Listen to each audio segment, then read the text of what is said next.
ओम श्री महाप्रज्ञ गुरुवे नमः। ओम श्री महाप्रज्ञ गुरुवे नमः। हमारे जीवन के दो पक्ष हैं, एक ज्ञान और दूसरा आचरण। आदमी जानता बहुत है, किंतु दूसरा पक्ष कमजोर है। जितना जानता उतना आचरण नहीं करता। अगर एक तराजू के पल्ले में ज्ञान को रखा जाए, दूसरे में आचरण और क्रिया को रखा जाए, तो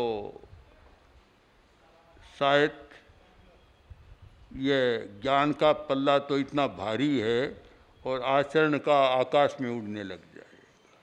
इतनी दूरी है। अपेक्षा है इस बात की कि ये दूरी कैसे मिटे, और साधना का तात्पर्य कोई समझना चाहे तो वह यही है कि ज्ञान और आचरण की जो दूरी है वह कम हो। हम जाने वह करें। साधना कोई बहुत कठिन नहीं है।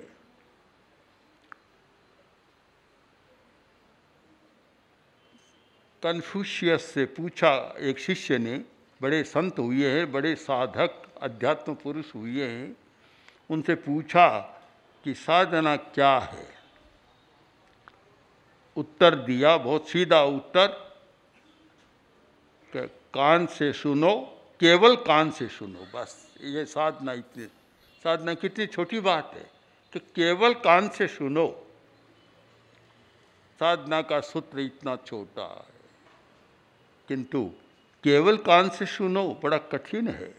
आदमी सुनता है, जो सुनता है कभी तो उसके साथ राग जुड़ा हुआ है, कभी द्वेष जुड़ा हुआ है, कभी प्रियता जुड़ी हुई है, कभी अप्रियता जुड़ी हुई है। केवल सुनना बहुत कठिन है, केवल खाना भी बहुत कठिन है। केवल खाओ, खाते समय केवल खाओ और कोई ध्यान मत दो, बड़ा कठिन है। पता नहीं खाते समय आदमी कहाँ कहाँ की यात्रा कर लेता है, कहाँ पहुँच जाता है, कहाँ चला जाता है। एक शब्द है केवल। हम जानें और करें, प्रयोग करें।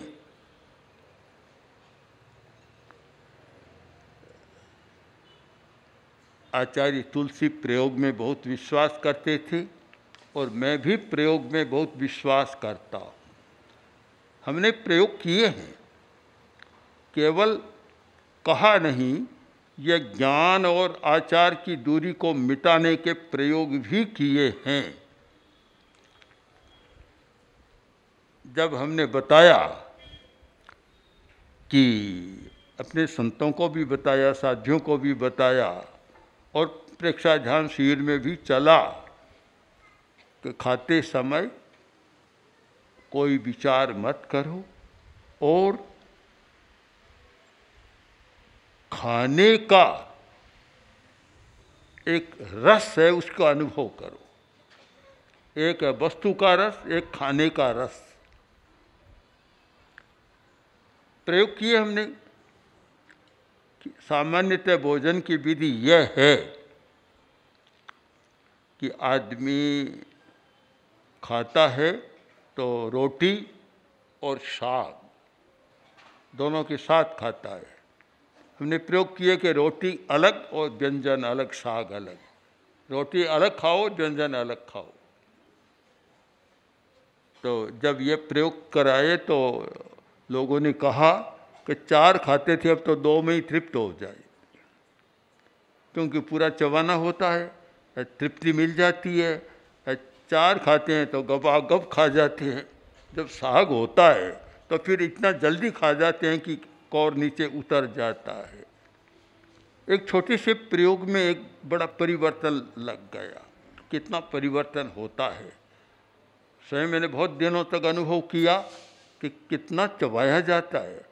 और गेहूं की रोटी खाते हैं मैं कह सकता हूँ अपने अनुभव के आधार पर कि गेहूं की रोटी खाने वालों को पता नहीं कि गेहूं में कितनी मिठास है, गेहूं का स्वाद क्या है।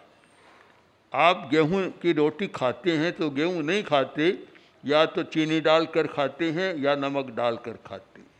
तो आपको स्वाद तो चीनी का स्वाद का पता है या नमक के स्वाद का पता है, गेहूं के स्वाद का पता हो नहीं सकता। हम ज्ञान और आचरण की दूरी को कम करें, प्रयोग करें, और कैसे प्रयोग के द्वारा हम विकास कर सकते हैं, सफल हो सकते हैं। विकास और सफलता ये जीवन के दो महामंत्र हैं, और इनके आधार पर कोई आदमी चलता है तो बहुत आगे बढ़ जाता है। एक बार का प्रसंग है कि अमेरिका का प्रसिद्ध उद्योगपति हेनरी फोर्ड, और फोर्ड के नाम से बहुत लोग जानते हैं, पहले तो जो कार पर चढ़ते थे जानते ही थे। पुस्तक की दुकान में गया, पुस्तक कोई खरीदनी थी, और देखते देखते पुस्तक सामने आई, हाउ टू ग्रो रिच। अच्छी लगी, टाइटल बड़ा अच्छा है, अच्छा लगा, खरीदने का मन हुआ। तो वह जो बुक सेलर था उसने कहा कि महाशय, इस पुस्तक का लेखक भी आज सौभाग्य से यहाँ आया हुआ है, हमारी दुकान में है। उसको देखा तो साधारण फटे हाल था, अच्छा नहीं लग रहा था। बातचीत की तो पता चला कि काफ़ी गरीबी का जीवन जी रहा है। तब हेनरी फोर्ड ने कहा, महाशय मेरा एक सुझाव है कि भविष्य में ऐसी पुस्तक कभी न लिखी। पुस्तक तो लिख दी, हाउ टू ग्रो रिच, है स्वयं गरीब बने हुए हो, कभी ऐसी पुस्तक मत लिखना।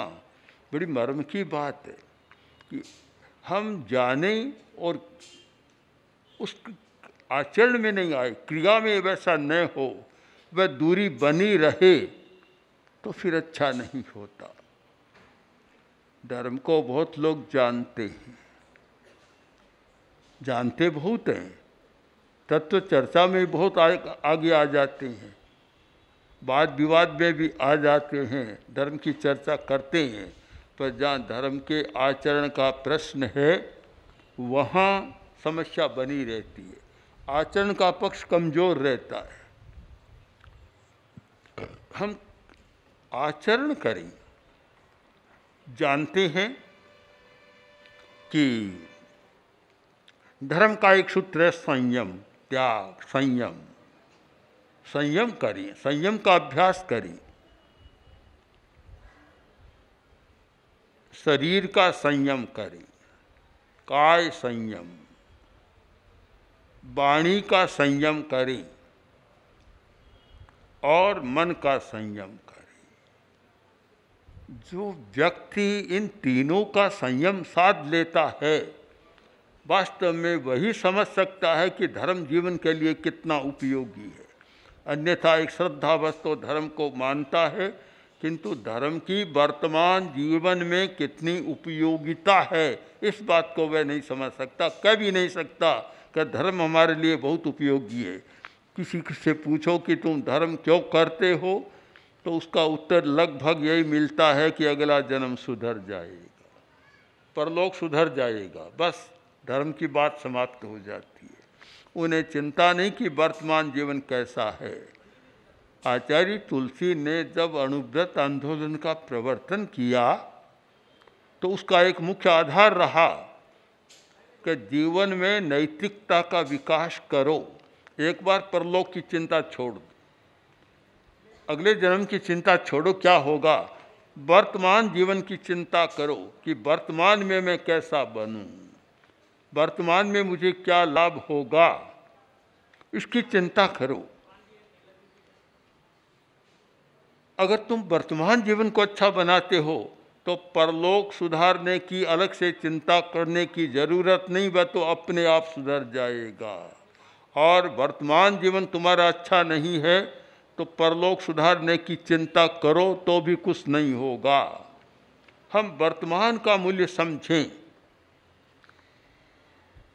आचार्य भिक्षु का एक वाक्य जो मेरे लिए पथदर्शक रहा, इतना महत्वपूर्ण वाक्य है, वह यह है, मारवाड़ी भाषा में उनका लिखा हुआ एक वाक्य है कि वर्तमान में हुए तिको इज खरो। जो वर्तमान में होता वही वास्तविक है। पहले और पीछे होगा, पहले क्या हुआ और पीछे क्या हुआ, यह इतना मूल्यवान नहीं है। मूल्यवान वह है कि वर्तमान में क्या हो रहा है। बड़ा कठिन है वर्तमान को समझना, और जो वर्तमान को नहीं समझता वह प्रवंचना भी हो जाती है, प्रवंचना होती है। न्यायालय में केस चल रहा था और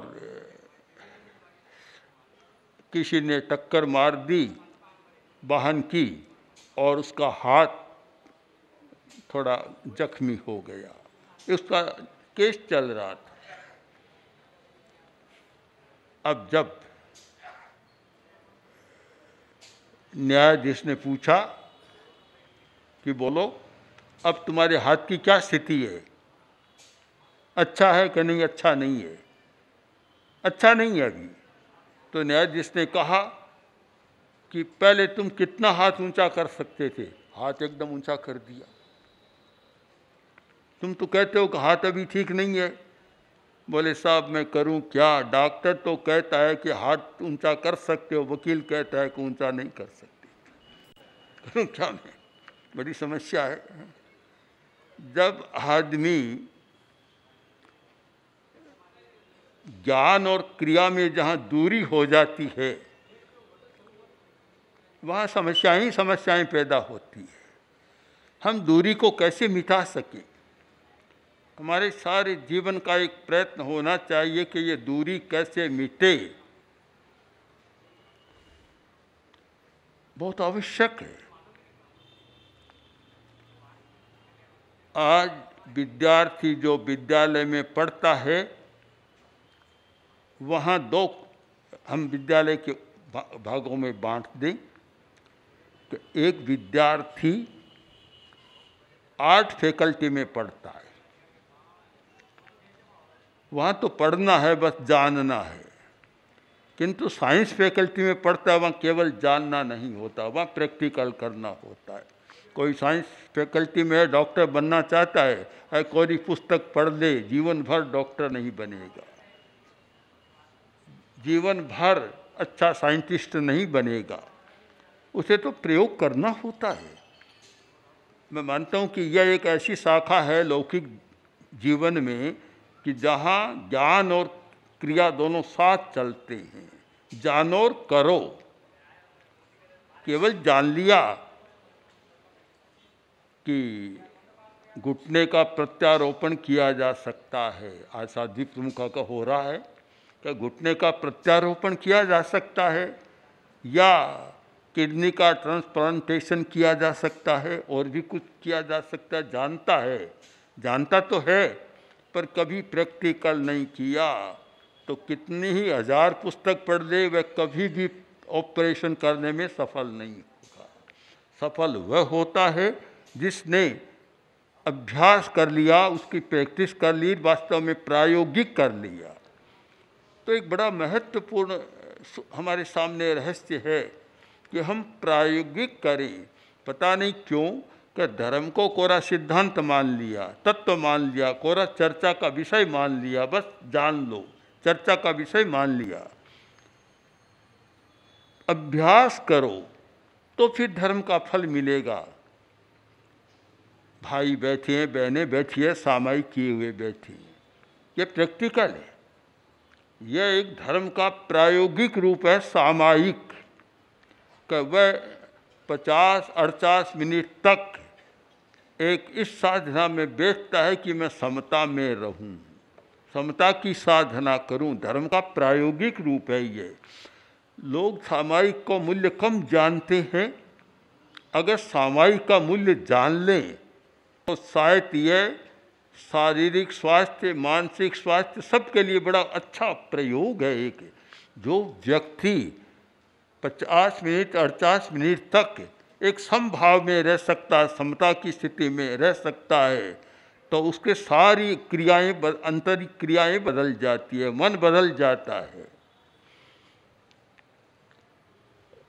आचार्य तुलसी लाडनू में विराज रहे थे और एक श्रावक आए, पति पत्नी दोनों। पत्नी ने शिकायत की कि महाराज ये सामायिक नहीं करते। तो आचार्यवर ने कहा कि राजेंद्र जी सामायिक नहीं करते हो? बोला नहीं करता मैं, क्योंकि समय भी नहीं है। और वास्तव में ठीक है, बहुत व्यस्त आदमी है और बड़ी एक कंपनी है उनकी पुस्तकों की, जो देश विदेश से पुस्तकों का लेना देना, और दिल्ली में प्रसिद्ध है, सारी यूनिवर्सिटियों में प्रसिद्ध है, टुडे एंड टुमारो, जहाँ विशेषतः विश्वविद्यालयों के लिए पुस्तकों का और साइंस की बड़ी बड़ी पुस्तकों का वे विदेशों से मंगा कर विक्रय करते। हमारा व्यस्त बहुत हूँ। आचार्य ने कहा कि जीवन में व्यस्तता तो चलेगी, पर तुम सामायिक करो तो ऐसा लगेगा कि व्यस्तता में तुम्हारी स्वस्थता बढ़ रही है। आचार्य ने कहा, तो विनीत श्रावक है, समझदार है, उन्होंने कहा मैं अब सामायिक करूँगा। एक वर्ष के बाद जब फिर आए तो आचार्य ने पूछा कि बोलो सामायिक का नियम चलता है? कि नियम क्या चलता है, तो सामायिक किए बिना रह ही नहीं सकता। इतना आनंद आ गया मुझे कि नाश्ता छोड़ सकता हूँ और काम छोड़ सकता हूँ, अब मैं सामायिक नहीं छोड़ सकता।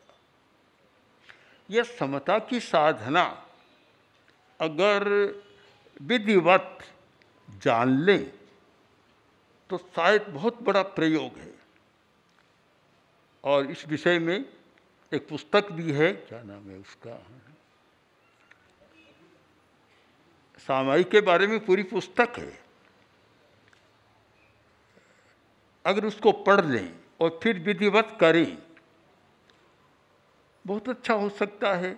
और सामायिक को विधिवत करने के लिए गुरुदेव ने एक प्रयोग शुरू किया था, वह अभ्यास हो जाए, अभिनव सामायिक। यह एक प्रयोग है, अभिनव सामायिक। अब अभिनव सामायिक का प्रयोग करते हैं, उनको 48 मिनट ऐसा लगता है कि 8 मिनट ही हुए हैं, अभी तो पता ही नहीं चलता, समय का कालातीत अवस्था आ जाती है। तो मैं मानता हूँ कि आप भी, जो व्यक्ति इसका प्रयोग करता है, उसकी स्थिति बदल जाती है। और उस स्थिति को बदलने के लिए एक हमेशा ध्यान दें कि केवल जानना नहीं है, जानने के साथ साथ उसका आचरण भी करना है। नाणस्य सारम आयारो, ज्ञान का सार है आचार। हमें आचार करना है, उसका आचरण करना है। केवल ज्ञान से नहीं होता। ये ज्ञान और आचार, ज्ञान और क्रिया को लेकर दार्शनिक जगत में बहुत चर्चाएं हुई है। कुछ दार्शनिक ज्ञानवादी रहे हैं, कुछ दार्शनिक क्रियावादी रहे हैं, कुछ दार्शनिक क्रियावादी रहे हैं। किंतु जैन दर्शन ने अनेकांत दृष्टि से दोनों का समन्वय किया कि कोरा ज्ञान भी काम नहीं देगा। बड़ी चर्चाएं हुई है दार्शनिक क्षेत्र में। क्या एक आदमी जानता है कि यहाँ से दिल्ली का यह रास्ता है, अच्छी तरह जानता है, चलेगा नहीं तो दिल्ली नहीं पहुँच पाएगा। दूर की बात छोड़ दें, सामने थाली परोसी और हाथ नहीं उठाएगा तो मुंह में कौर नहीं जाएगा तो भूख नहीं मिटेगी। हमें ज्ञान के साथ क्रिया करनी होती है। और कोरी क्रिया करें, कोरी क्रिया और हमारा ज्ञान न हो तो भी अच्छा नहीं होता। कोरी क्रिया करता है, जानता नहीं तो वह क्रिया भी, आचरण भी अच्छा नहीं हो सकता। जानना बहुत जरूरी है और उसके बिना आचरण में भी समस्या पैदा हो जाती है।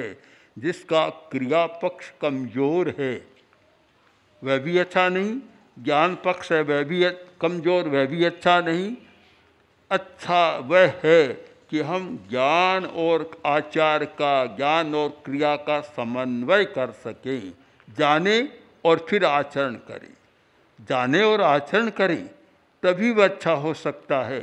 इसलिए आवश्यक है कि हर व्यक्ति को, चाहे वह सामाजिक क्षेत्र में काम करता है, चाहे धार्मिक क्षेत्र में काम करता है, उसके लिए आवश्यक है कि ज्ञान और क्रिया की, ज्ञान और आचार की दूरी है, उस दूरी को कम करने का प्रयत्न करें। एक साथ तो नहीं हो सकता कि जितना जाना उतना कर लेगा, संभव नहीं है, पर दूरी को कम करने का लक्ष्य बन जाए तो शायद ये दूरी कम होती है और जीवन बहुत अच्छा हो सकता है। इसलिए ज्ञान और आचार की दूरी कैसे कम हो, इस विषय का चिंतन निरंतर चलता रहे। ओम आर